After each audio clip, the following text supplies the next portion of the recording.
way of our political life, and that is, we have to look at, is it beneficial and why is it so? Now, you must understand that our democracy that we're having now, since we had independence in the 60s, it has been a disjointed democracy from when the first military coup happened to even the time of Shagari. We've seen that we have had a disjointed democracy. I think this is the longest run we've had in democracy. Yes. And if we've had this longest run, it means that somehow something is sustaining this democracy. Yeah. We must understand that the fact that people are jumping ship from one party to the other, even though it might not sound well to us who are on the other side as the electorate, but it seems to be what is keeping the politics alive. Because, for instance, if people realize that they are not able to jump from one ship to the other, and where they are, they might never taste power, you will find that they will go to extreme measures to ensure that they unseat those in power. So somehow, it appears they are moving around is helping to balance things a bit. And so we must still look at it, because we're looking at socio-economic impact. Yeah. Now, when I look at it, because having a cursory look at all these things, I found that since 1999, there's something that we are missing in the narration. It is that our policies have not been changing. So it means that despite these people are jumping from party to party, the policies have remained intact. That's why it's easier for us to say the last 2 years that it happens, because it is in the last 2 years that the system shook. Because prior to 2023, all elections have been based on subsidy removal, dollar issue. But for the first time, that's as, because now I'm wondering what they will campaign about in the next election. Because it's the first time we now have a system in the polity where somebody is going against the tide. Because somehow this president's administration seems to be going against the tide for what politicians have been riding on. So somehow it's like the political system is being given a shake now. Because now, the question is this: what will happen to this country economically? Because the issue in the politics now is the economy. It's nothing else rather than economy and security. There's no other thing you will see anybody really going to talk about much now. It's just economy and security. Now, and if it's the economy and security, then why do people jump parties? It's clear that they want to be at the scene of things. They want to be in the center. So everybody wants to, they believe that once a party is in power, if I'm in that party, it's easier for me to remain in power, or if, or push whoever is out. That's why you see in opposition states, even the opposition that are not comfortable, they believe that the so-called, I don't like using the word ruling party, but that's what it is. They can decide who comes to take over seat. So that's what's happening here in the political terrain. But then, what is the impact on the economy? I found that we put too much effort in politics in this country. Every time you put on your television, it's political discussion. From morning till night is politics. You go to social media, it's rarely they run to social issues, but it's mainly politics. So if we're talking on politics so much, what aspect are we giving attention to development, real development? Nobody is really looking at these indices. I think that's where we have a problem, and I think that's where this discussion should really look at. Yes, I think that's a great overview. Now, there's a division right now in opinion because of interest, and from your narration, it's a clear indication that the politicians are more concerned about their interests, not our collective interests per se. Now let's bring to bear some of the socio-economic impact of some policies. I'm going to bring out some policies, and maybe we'll make reference to. Now let's look at the removal of fuel subsidy. That's one policy. Look at the state of emergency in Rivers State, for example. We only look at the area of settlements. I mean, I call that an olive branch with a caution. So let's start with subsidy removal and the impact how it has affected us. It's a beautiful line of thought that you are bringing out because my doctorate also is in policy development and business administration. And like Enite has earlier stated, it is important, first of all, to identify the problem. In problem solving, there are 4 steps. One is to identify the problem, then look at the possible solutions, then apply the best solution and do what we call an evaluation, a KPI. So I'm going to take my statement from the KPI dimension of things now. Now, the entire fuel subsidy removal trajectory, we see that, like he said, that now that it's gone, let's see what we will discuss about. Now, the entire political family, let me use that word, a political mountain, I could call it a sector. Everybody agrees there should be subsidy removal. Just some are saying the process of getting it down. Now, and to discuss and say we want to know what it is, it's obvious what it is right now. That statement alone, or the action, the process towards it, has brought us where we are. First of all, the rise in the prices of things. One, the instability. It's just that Nigeria is just a fortunate nation that by nature and maybe nurture, we have the adaptive ability.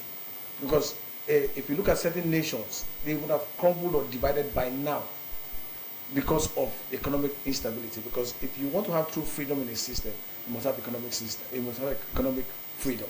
And our nation has gone through a lot. And you see, even at the subsidy removal, there's still no regulation. We'd have to go there because, and that's again underscores this political intrigue and movement, because where they would have focused on governance, they are trying to find political freeze, And I would not blame them. Let me not use this word. You see, politicians are politicians. Just like how the doctors will focus on in the hospitals, they won't focus on the market. So if politicians focus on their interests, that's fine. I don't have a problem with all of that. But the problem now is that when it's time to govern, you have to shift from the cloak of politics into governance. And that is what has affected us. And if you look at it from of course, the subsidy trajectory, it sees how it envelopes down to the management of things. And then now it affects, of course, security. Because once there's hunger, once there's economic issue, people become more desperate. And one of the tools for instability in a nation is hunger. Once you cannot feed your stomach, feed your family, you become desperate. And that brings up also corruption. So people will be covering up. You can see the trail of it that is coming on. It now goes. So, and let me say this. I know we might get to that point. Yeah. Every system decides how it wants to work. I can say this categorically, but there is no system, there is no nation on the face of the earth that doesn't experience corruption to a large extent. But these nations decide the areas that they want the corruptions to flow through. So they decide that, in the socio-economic platform, we won't allow corruption. For example, the United Kingdom just sent to jail the Postmaster General of between 1982 to 1983. Something he did as the Postmaster General 1982 to 1983 just went to jail. And those people who operated in that direction or under that leadership as at that time, who have retired since 1980 something, a lot of them are repaying back the monies. So there's a system I decided that, when it comes to socio-economic platform, when you talk about, of course, the social platform, where maybe infrastructure, electrification, all of these things that help to build a society. So we don't want that. If you take a contract, if you take a job to do this, you must do it intently. But you notice that it has been mad with the political intrigue, and like you said, shifting position just to, to safeguard power or to hold on to power or to clinch onto safety. Yes, I think that's a good one. Clinging on to safety. Yes. And that's it's a very expected acts of politicians. Let's look at I think I have a slightly different opinion. Let's look at first the real elephant in the room, this fuel subsidy removal. You see, it's more like, I think one of the biggest impacts on the topic, economic impact of these political maneuvers is what we call misinformation and disinformation. Yeah.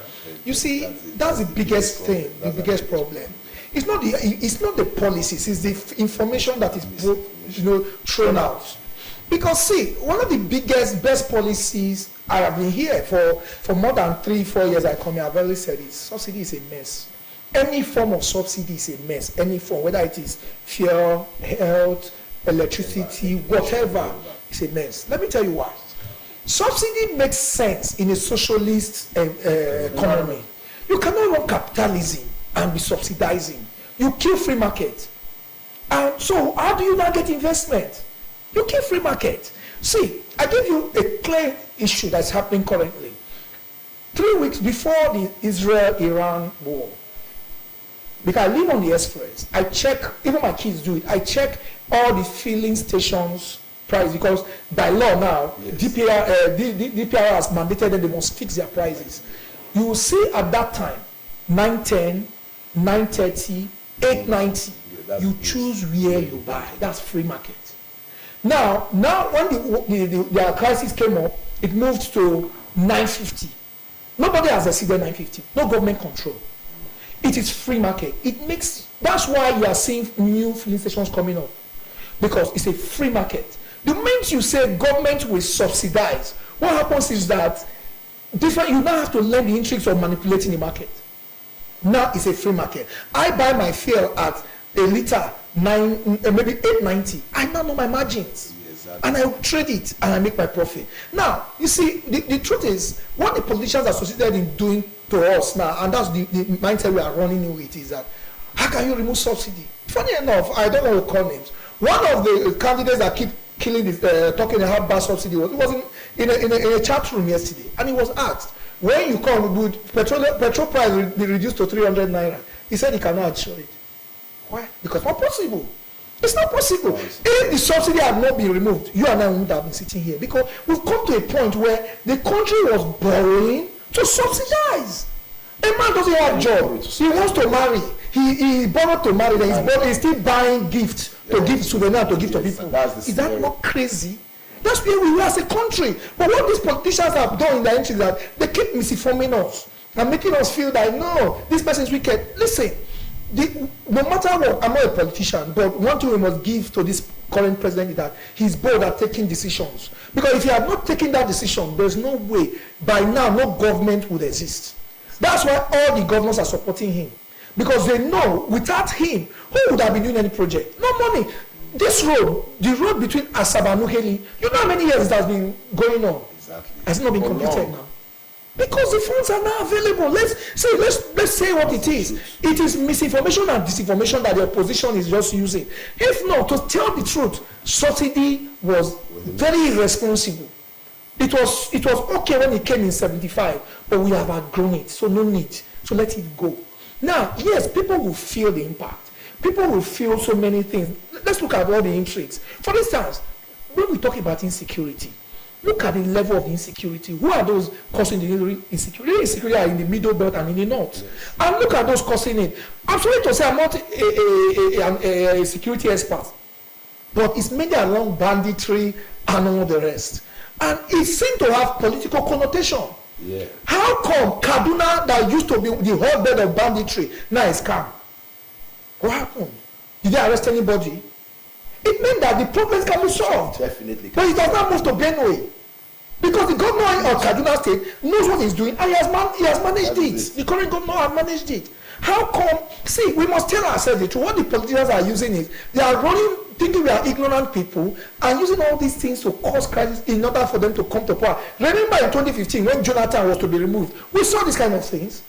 So we must not allow these intrigues that they are playing to make us look like we don't know what is happening. The truth is this: all these their movements have effect on you and I in terms of insecurity, because I believe that they have a role to play in what is happening. All of a sudden, once they are in, it goes down. Once they are out, it goes up. No, it shouldn't be. So these are the issues. That's why I say we must really put it in context. It is a lot of disinformation and misinformation that opposition and the rest are putting into the public, and that's why we are all shouting about. Quite interesting. If you're just joining us, as the faculty on Delta Broadcasting Service Television or Saba, and today we're looking at a very topical issue, the socio-economic impact of political intrigues emanating from political decisions and, of course, policies, implementation, and rather formulation and implementation. Now, we've looked at the removal of fuel subsidy, and quite an elaborate one from my two panelists here, and of course, we're going to be looking right now at the political movement. I call them political movement, the movement of a politician from party A to party B. Most recently, we've had a tsunami attributable to the influence of His Excellency Asiwaju Bola Ahmed Tinubu, the President and Commander-in-Chief of the Federal Republic of Nigeria, in saying that he consolidates some power by 2027. Alliances have been formed, and a lot of politicians have left their parties of gaining political influence and political offices to the ruling party, the APC, for political relevance and, of course, more patronage by the party at the center. We're going to be looking at that and its relevance, the intrigues relating to the movement of politicians from one party to another. Yeah. You know, it's quite dumbfounding, but that's just the truth.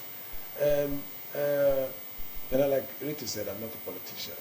I'm a technocrat and observe a lot of the Nigerian politics is unique. We have to say it. Very unique. And it comes with new, you know, like we are men here, but if you ask women, I have my wife, and we all have our wives. If you ask them, no two pregnancies is the same. That's Nigerian politics.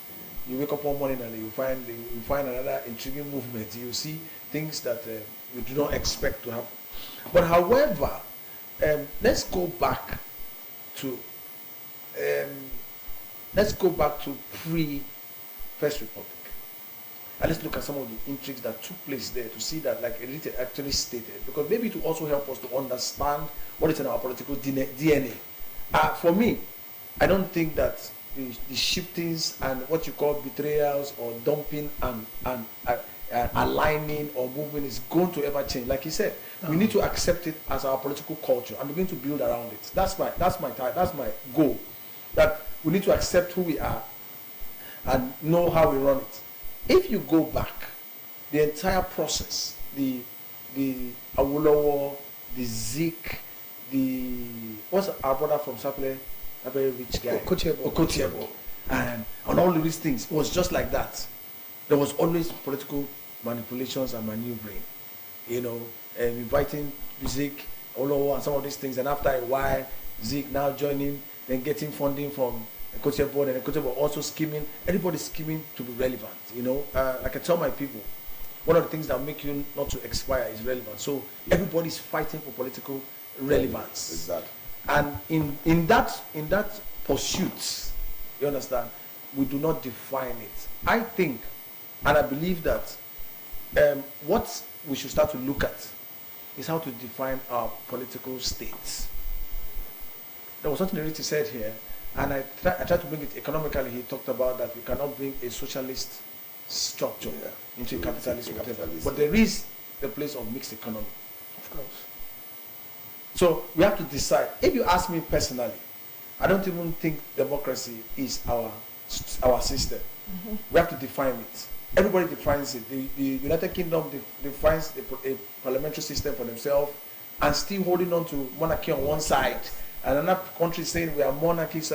Iran, like you mentioned, is saying we are Islamic. So, and do you understand? And they are creating it. For me, I would think if we begin to think towards a blend of democracy and autocracy, because there is a need for enforcement. That's it. There's a need for enforcement. And we have not mastered the act of enforcing what we say and then evaluating. Like he said, misinformation and disinformation. But the truth is that what can the common masses do with the information available? Absolutely nothing. We are sitting down here, we're talking. What can we really do? We're just going to talk. But you see, we need to talk. You see, I agree. Societies are built on, it's words that build societies. Yes. So you don't keep words are very powerful, yes. Yeah, words build societies. Yes. Everything we see is based on words. Now, you see, the point here is this. I support totally everything he has said. But you see, we must understand one fact, that societies develop according to culture, their culture. So when you see the US is not democratic because they saw it somewhere and felt it's the best government and they chose to do it. They chose democracy because they found that they were a mixture of people, different persons. So they had to you know, adherence based on. We actually had a lot of these issues as well. Yes, issues. I'm talking about even in the 60s. It was here in the 60s. It's still on. It's still on in the US. Good. My point is that my point is that we are the same ground. Yeah. My point is that I believe that even our conversations with maybe the politicians are not even saying what we, because you know when there's a football match. No, they are. I think they are saying it. You know, maybe when there's a football match, you know, or a game of chess or something, you know, you are the outside, you can see a lot of moves the guys don't see. That's why we keep shouting, why the coach not doing this? Maybe they've not, because we have not seen them come out to discuss this. No, I think they see it. Okay. Why don't no. You see, let me tell you, societies. I always tell people, but especially when people talk about corruption, things that I told them, I say, they are managing the economy of a nation. It's not home economics. If you are in your house and you don't have pepper, you just buy pepper and bring. If your light is not working, you just do it. But in a nation, it's different. Nations change gradually. It's very slow. It takes generations for you to get to the destination when nations are changing. It's not something you think the person just says in 2 years I will do it. No, if he tells you that run away, it's a lie. It's not possible. Nobody can change a nation in 20 years. It's a gradual process. But the issue is, what direction are we going? Because I've always told people that I don't believe in American democracy for Nigeria. It won't work. That's American democracy. And I agree with you. There must be some level of authoritarian thing, because that's what we understand. I tell people, if you go to your village, if the king of your village says nobody will come out today, my brother, nobody will come out. Even the pastor of that church in that village will not come out. Let me ask you. Don't you see yourself sometimes you find yourself trying to break the law when you are driving? Because there is something that is in it. Yeah, it is. So when I think the politicians, if you notice what is happening gradually, yes. When we got Buhari in 2015, he was a strong leader in sense of he might not have done what we expected, but he was bigger than institutions. Now we thought that was the biggest we will see. Now we have a Tinubu where even the Senate is bigger than you understand. So we are seeing that gradually, without knowing, we are gravitating towards that level where we are almost having authoritarian leaders. Though we are still complaining, democratic, we are complaining, we don't like what they are doing, but gradually, it appears the politicians now know that, man, if I am so gentle with these people, they won't go where we are going. But let me finish. Let me give you my line of thought, because this is what I think is happening gradually. We are seeing that the leaders are taking the reins of power, they are holding on to it strongly, and they are now almost determining what those under them will do. So you find that, for instance, the case of Rivers that we're going to talk about, the president looked at Rivers, whatever is happening, he used the hammer to kill the fire there. Let's go straight to the Rivers. So many things are going to happen. I mean, for the very first time in a democratic dispensation, His Excellency, the President and Commander-in-Chief of the Federal Republic, under controversial circumstances, decided to put a state of emergency in Rivers State, suspending the governor, the legislature, and as appointees for a period of 6 months. And then 2 weeks ago, after a series of pre-final meeting, I call 2 weeks ago's meeting final meeting, a policy was brought out, a policy statement was read out to the Nigerian public, and in affirmation to that, the deposed, I want to call him a deposed governor, agreed to all that was said, but there were some caveats. Nigerians were not comfortable that he is not going to be running for a second term. If not, I don't know how true that, because we didn't see a paper to that effect. He's not going to be running for a second term. This is going to be his only term. He has just 2 years left, and so many other addendums to the agreement. And does that augur well for our democracy? That's what we're saying. It does not augur well, because you cannot change the goalposts in the middle of the match. And I remember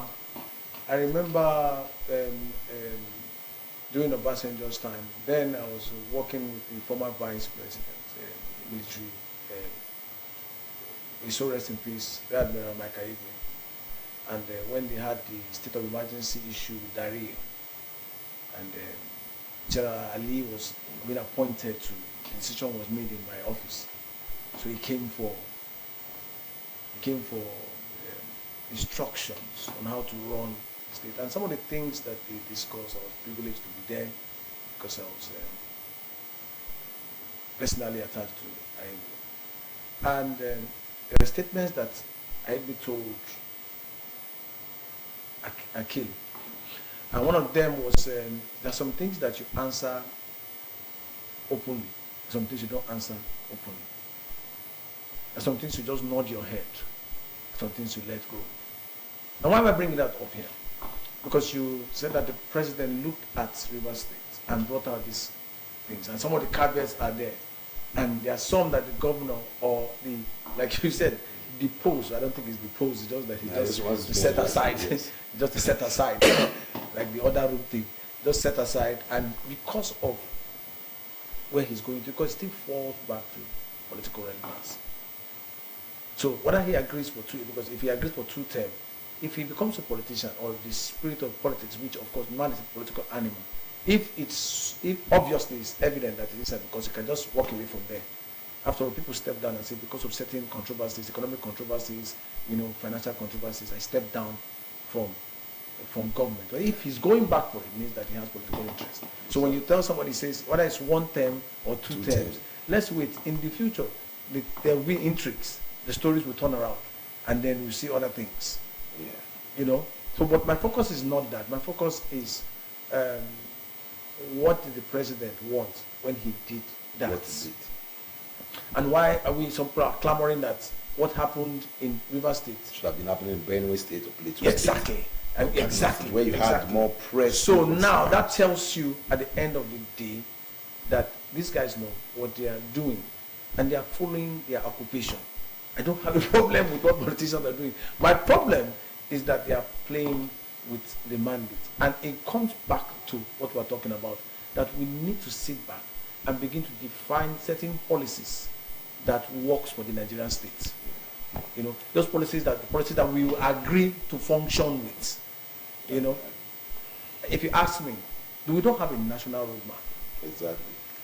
And no matter what, if you look at the civilized clubs and the US and all, they have a national roadmap. The American dream is there, right? Yeah. And whoever is coming in works with that, whatever. And thank God my brother here also identified something. He said you cannot change a nation in 20 years. True. Because if you look at guys who have done those transformational changes like Lee Kuan Yew, it took them 30 years and it was intentional. Now that brings me to what I feel that we should work on. But maybe if time permits, I'll be able to stress it out. We need to work on our values. We need to work on our ideals. And we need to work on our principles. So I call it VIP. Okay. VIP. Values, ideals, and principles. Obviously, 3 words, or rather 3 letters, similar but different. Let me come to you, Enite. Rivers State. I think, was it Reno Mokri that said something really? He said Nigerians are too emotional. And I said it on this set. I told him, you are just too emotional. Let's look at the facts. Yes. Because emotions cannot cover the facts. The facts will know what they are. Yeah. You see, sometimes some things we don't feel good about certain things, but that doesn't make our feelings to determine where those things will go. True. The issue of Rivers State is a very complicated issue, and I would say that in all, even when it started, I said I blame Fubara. You see, you don't go into a game without first looking at the rules of the game. Yeah, no matter the skills you have, know the rules. It's the rules that will determine how they play that game, not the skills. So even the most skillful players might not even win tournaments because they don't understand the rules. So I think he got in getting carried away with the same information on the social sphere. Because if you do that, you just get out easily. It happened to Ambonde. It's not because the godfather issue, it's because you don't know how to manage people. You see, whether you like it or not, everybody at one time has godfathers. But you see, the problem of Rivers was that he didn't even understand the dynamics. I remember when the elections were going on. Funny enough, when those elections were going, I knew we saw it, the opposition he faced. Yeah. And somehow he emerged. You see, even you can have a crisis with your godfather. It's not a difficult thing. You can have it, but the trajectory he went was one that was leading to disaster. You see, when I watched that video where he said, just wait on when we give the order, I was like, no, you crossed a line. You shouldn't have done that. That was a schoolboy response. We want the order, and they pushed him to it. You see, somebody says on the I think he's side, taking sides. even if you want to take No, sides, I'm saying that because Shadrach said something. I said, he took a long ride. So that I'll let you plan your conversation because I just want us to have it. You see, no, what I'm saying here is, he allowed the situation to deteriorate too far. Remember, this is not the first meeting he's having with the president. This The three of will them. be the third one. He had gone there the first time, and it was assumed they settled it. He went back and said that thing they did there. And Exactly. you don't sit with the head of state and go back and no, it's not done. That's why I'm asking. He The question got is it that wrong. Did you hear him say that thing he did there? Did you hear him say? Yes, the video is there. You That want he it? said that thing. Right. Yes. And you know, and when he No, said, see, please, let me make this point. No, it's there. The videos are there. No, you can even, I'm not, see, what I'm trying to point out is, because you made a point that Yes. what happened in Rivers and what happened in Benue, you know, I wanted to Yes. give the example. You Yes. see, remember when the state of emergency was declared, then the National Assembly did whatever they did. Remember, I don't know if you watched when the Attorney General of the Federation came to defend it. I don't know if you followed yes, it. I remember that. When he defended it, nobody could make any noise. Because he gave the point. He said Rivers had deteriorated to the point where the governor himself was even checking the system. That one. In fact, that was The what governor he held on himself to, was checking the system. and which was correct. It was correct. He said it. It was correct. It's there. Granted. So, and if you read your constitution, there's a section that, because when you are There's another section. the governor, the president had to, so he walked into probably a trap that was set with his eyes open. He walked in. What about the implications? Now, the implication of where we were going, who is losing? It is the past people. Because whether you like it or not, they voted. Or INEC gave them, whatever way you want to say it, they voted. And this man finally became the governor. Now, that vote has been suspended for 6 months. Yes. So they've lost it. Now, apart from that too, the period of all this noise, they've lost economically. There are a lot of social issues that have happened in Rivers. That the sole administration cannot do. No, it has happened. Not that the program. It has happened already. You know the man, you know the people died. You know the riots. You know the protests. Yeah, I'm understanding. It's to find out you know how many destruction. Imagine a house of assembly that had no problem was demolished. Demolished. You suspect no problem. Somebody, a governor went up demolished it. So many things. So they got it wrong. So what he is facing now is a result of being an immature politician.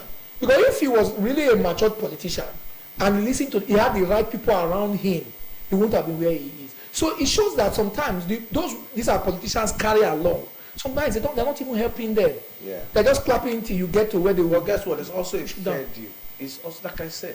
We are both on the same boat. But I'm looking at it because when you say some of these things, yes, somebody puts you.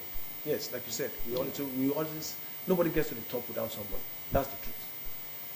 But in all of this, if you look at it again, the guy was just trying to stabilize himself. Because if you go back to history and look at so many emperors, empires, kings, and all of those things, you get to the point where there's a place to state your stand.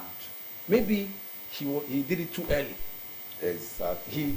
Because people will say that who is Fubara in the political game of Nigerian politics. It's important to understand that. Or maybe in the state as well. I don't know much about Rivers State, but I know that in the political state as well, what's his disposition, But like you said, a lot of people were behind him, those who look like the hand without a face. And then because now that he's in trouble, the faces are not there, the hands are no longer. They are No, but you see, I'm saying that let policies, it still comes down to policy. No, we all know policies would drive the nation. Exactly. But you see, there are still humans that will make these policies, implement the policies, and those who will evaluate them. Yes. But the problem, like I said in Rivers, is more like, I think he allowed too much side talks. Because see, too many sides. So for they're just instance, giving him heart unnecessarily. yeah, there are people who were not from Rivers that were even supporting him. We're saying the same thing. And the same so thing. my point was is allowed this. to govern My as a point governor? is Because you this. have to look at two See, sides of the listen, coin. we saw the elections in the US where Elon Musk was funding Donald Trump's election. But we saw it. But when they had issues, Elon Musk fell out with the president. Of course. It was until his businesses were being affected that he apologized and stepped back. See, humans, every one of us is selfish. Let's not first of all deceive ourselves. Thank you very much. Every one of us is selfish. Yes. And so if somebody puts you in, if you're not going to do it from the beginning, don't take it. Exactly. The question Just walk out of it, because you cannot say the man, listen. I remember, see, there's somebody, I will call this name because it's necessary. I don't know if we watched the video when Tom Polo spoke on the issue. He said it. He said when Wike chose our brother, how many of us supported him? Many of us did not. Yeah. He said it. He said when he put him in, many of us, he said, so now, rather than us fighting Wike, we should settle. Yes. See, the truth is this, I am not supporting any godfather pushing anybody. But I'm saying this.